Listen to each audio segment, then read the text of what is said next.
Le fer est un nutriment indispensable à l'organisme qui permet dans le sang et dans les muscles de transporter l'oxygène. Il y a du fer d'origine animale, qu'on appelle fer héminique, et il y a aussi du fer d'origine végétale ou fer non héminique. Le fer héminique, en fait, représente le fer qui va être coincé dans une protéine qu'on appelle un hème, qu'on retrouve dans l'hémoglobine ou dans la myoglobine. Donc c'est effectivement un fer qui est uniquement d'origine animale, qui a un taux d'absorption de 20% environ, et qui est considéré comme bien assimilé.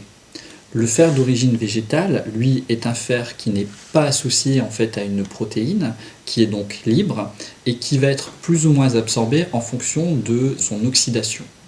Chez les végétariens et végétaliens, en tout cas chez les végétaliens qui ne consomment que du fer végétal, le taux d'absorption du fer va être dépendant de plusieurs facteurs.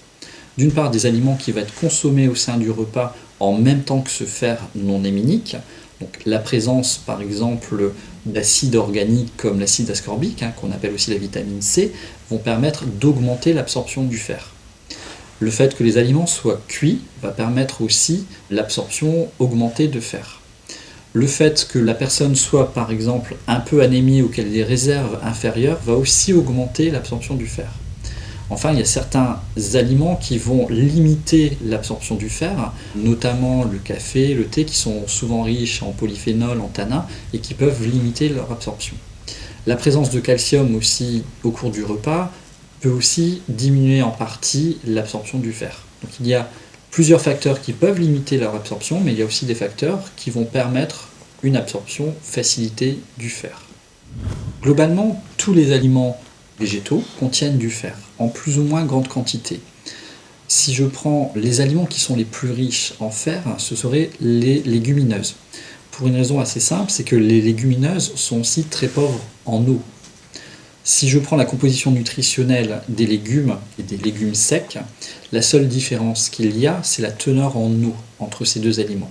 Les teneurs en fer, en protéines, en glucides et en lipides, rapportées à l'apport calorique général, sont quasiment les mêmes.